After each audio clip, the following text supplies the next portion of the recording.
যাও জো, ও কাপড় বাইরে টাঙানো কি সব? রুনৌলির বাহাদুরেরা, আমি আমার চ্যালেঞ্জ নিয়ে আরো একবার এসেছি। এই তুফান আমার বাবার প্রিয় ঘোড়া। যে কেউ এর নগ্ন পিঠে সওয়ার হয়ে মাঠের 3 চক্কর লাগিয়ে দেবে, আমি তাকে নগদ 1 কোটি টাকা ইনাম দেব। কিন্তু মনে রেখো, যদি সে নাকাম হয় তবে তাকে আমাদের হাভেলির জমিতে 10 বছর পর্যন্ত বিনা পরিশ্রমিকে মজদুরি করতে হবে। আছে কোনো এমন অশ্বারোহী? আমি একে হারিয়ে দিতে পারি। যদি তুমি হারো তবে তোমাকে হাভেলি রাস্তা বলে জানোয়ারদের গোবর কুড়োতে হবে সারা জীবন। হরিয়ানার ঝাজ্ঝার জেলার একটি ছোট গ্রাম রুনৌলি আজ এক অদ্ভুত উত্তেজনার কবলে ছিল। হাভেলির সামনের বিশাল ময়দানে হাজার হাজার মানুষের ভিড় ছিল, কিন্তু নীরবতা এমন ছিল যে পাখিদের ডানার শব্দও শোনা যাচ্ছিল। আজ এই মাঠের ঠিক মাঝখানে একটি বিশাল মারোয়াড়ি নাসলের কালো ঘোড়া বাঁধা ছিল, যাকে লোকে তুফান বলে ডাকত। তার নাম ছিল তার গতি আর রাগের আয়না। চকচকে কালো রং, কপালে সাদা দাগ আর লোহার মতো মজবুত খুর যা মাটি খুঁড়ছিল। মাঠের এক পাশে কাঠের উঁচু স্টেজে গ্রামের সবচেয়ে বড় জমিদারের একমাত্র মেয়ে জোয়া সিং বসেছিল।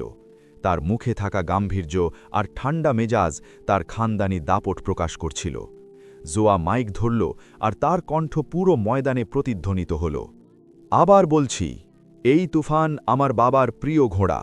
যে কেউ এর নগ্ন পিঠে সাওয়ার হয়ে মাঠের 3 চক্কর লাগিয়ে দেবে, আমি তাকে নগদ 1 কোটি টাকা ইনাম দেব। কিন্তু মনে রেখো, যদি সে নাকাম হয় তবে তাকে আমাদের হাভেলির জমিতে 10 বছর পর্যন্ত বিনা পরিশ্রমিকে মজদুরি করতে হবে। আছে কোনো এমন অশ্বারোহী? জনতার মধ্যে কানাঘুষো শুরু হয়ে গেল। 1 কোটির অঙ্ক এই গ্রাম্য এলাকার জন্য এত বড় ছিল যে কয়েক প্রজন্ম সুখে কাটতে পারত। কিন্তু তুফানের উন্মত্ততা দেখে বড় বড় অশ্বারোহীদের রক্ত শুকিয়ে যাচ্ছিল। সে ঘোড়া নয়, বরং রাগের এক পাহাড় ছিল, যে নিজের কাছে আসা প্রতিটা মানুষকে লাথি মেরে দূরে ছুঁড়ে ফেলে দিত। এই জনতার একেবারে শেষ কোণে এক জীর্ণ দেয়ালের সাহারায় 14 বছরের অর্জুন দাঁড়িয়েছিল। তার ময়লা পোশাক আর পায়ে ছেড়ে যাওয়া চটি তার দারিদ্র্যের সাক্ষ্য দিচ্ছিল। তার হাতে প্লাস্টিকের খালি বোতল ছিল, যা সে সারাদিন রাস্তা থেকে কুড়োত। কিন্তু তার নজর বোতলে নয়, বরং সেই বুনো ঘোড়াটির ওপর আটকে ছিল। অর্জুন বেটা, এখান থেকে চল, এই তমাশা তোর মতো গরিবদের জন্য নয়, দয়া করে নাপিত বাসির বলল। অর্জুন একটা লম্বা শ্বাস নিল। তার মাথায় তার মায়ের মুখ ভেসে এলো, যে শহরের সরকারি হাসপাতালের জেনারেল ওয়ার্ডে জীবন মৃত্যুর সন্ধিকর্ণে লড়াই করছিল। তার মনে পড়ল ডাক্তারের সেই কথাগুলো, বেটা, তোমার মায়ের হার্টের নালি বন্ধ, কাল সকালের মধ্যে 1 লাখ টাকার ব্যবস্থা না হলে। অর্জুনের কাছে 1 লাখ তো দূর, 100 টাকাও ছিল না। সে আকাশের দিকে তাকালো এবং তারপর তার স্বর্গীয় পিতাকে স্মরণ করল, যিনি একসময় এই হাভেলির আস্তাবলের সবচেয়ে দক্ষ সাইজ অর্থাৎ ঘোড়ার রক্ষক ছিলেন। তার বাবা প্রায়ই বলতেন, বেটা, ঘোড়া কখনো বেঈমান হয় না, সে শুধু তার সাবারের ভয় অনুভব করে। যদি তুমি তার বন্ধু হয়ে যাও তবে সে তোমার জন্য প্রাণ দিয়ে দেবে। হঠাৎ ময়দানে শোরগোল উঠল। এক পহলওয়ান এগিয়ে যাবার চেষ্টা করল, কিন্তু যেমনই তুফান চিহি ডাক ছেড়ে নিজের সামনের পা হাওয়ায় দোলাল, সেই পহলওয়ান উল্টো পায়ে পিছিয়ে গেল। জোয়া সিংয়ের ঠোঁটে এক তাচ্ছিল্যের হাসি ফুটে উঠল। এই ঝাঁঝরের বাহাদুর গ্রামে কি শুধু ভীরু লোক বাস করে? এই সব বন্ধ করো, আমি অর্জুন, আর আমি তুফানের উপর সাওয়ারি করব। একটি রোগা পাতলা কণ্ঠ বাতাসে ভেসে গেল। সবার নজর সেই দিকে ঘুরে গেল। লোকে নিজেদের হাসি থামাতে পারল না যখন তারা এক ছোট ছেলেকে কাঁধে ময়লার থলে নিয়ে এগিয়ে আসতে দেখল।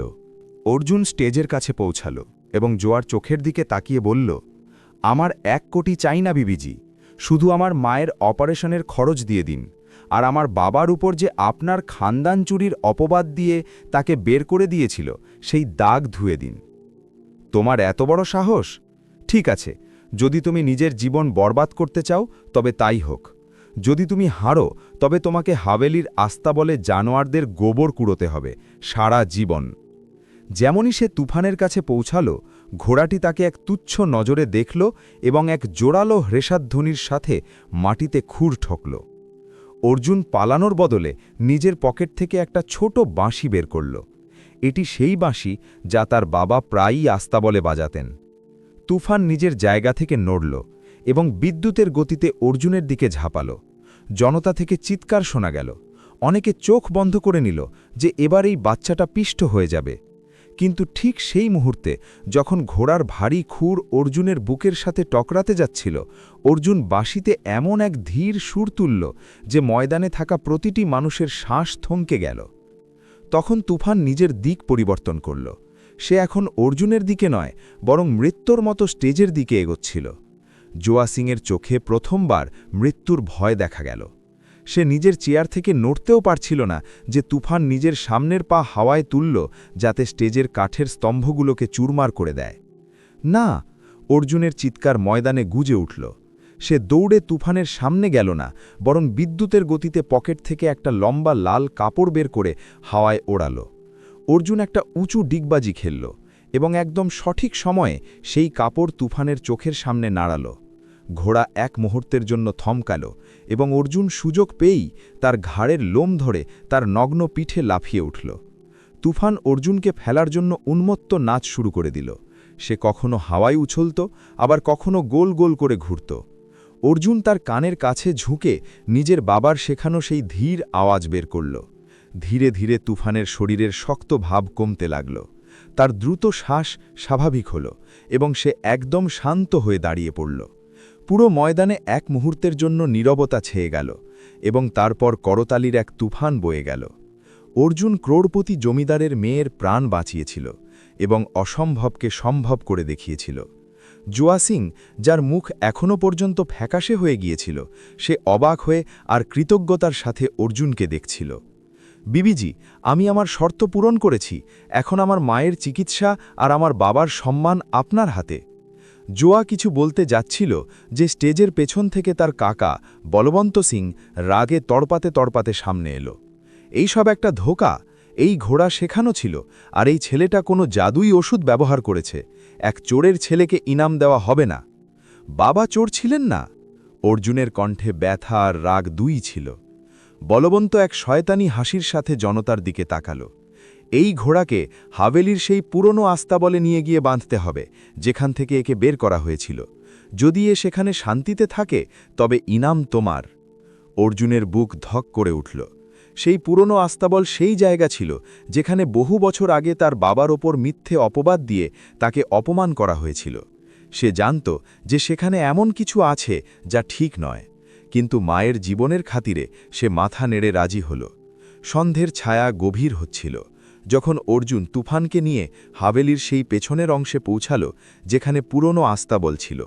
ওখানকার বাতাসে এক অদ্ভুত দুর্গন্ধ আর ভারী ভাব ছিল। যেমনই অর্জুন তুফানকে ভেতরে নিয়ে গেল, আস্তাবলের ভারী কাঠের দরজা এক জোরালো আওয়াজের সাথে নিজে নিজেই বন্ধ হয়ে গেল। বাইরে থেকে বলবন্ত সিংয়ের অট্টহাসির আওয়াজ এলো। অর্জুন, তুমি ভেবেছিলে তুমি এখান থেকে জ্যাঁতো বেঁচে নিজের মায়ের কাছে যাবে? এই আস্তাবলে শুধু মৃত্যু আছে। আস্তাবলের ভেতরের গুমোট ভাব আর সেই খুনি গর্জন অর্জুনের স্নায়ুর ওপর চেপে বসছিল। সেই শিকারী কুকুর, যা দেখতে নেকড়ের মতো বিশাল ছিল, অন্ধকারের মধ্যে পা টিপে টিপে অর্জুনের দিকে এগোচ্ছিল। তুফান ঘোড়া বিপদ আঁচ করতে পেরেছিল। সে নিজের খুর মাটিতে ঠুকল এবং জোরে ডাকল, যেন অর্জুনকে সাবধান করছে। অর্জুনের পা যে সিন্দুকটার সাথে ধাক্কা খেয়েছিল তার পুরনো ঢাকনা ভেঙে একপাশে পড়ে গিয়েছিল। অন্ধকারে অর্জুনের হাত সিন্দুকের ভেতরে পড়ে থাকা একটা ঠান্ডা আর ভারী জিনিসের ওপর পড়ল। সে যখন সেটা বাইরে বের করল, তখন তার চোখ ছানা বড়া হয়ে গেল।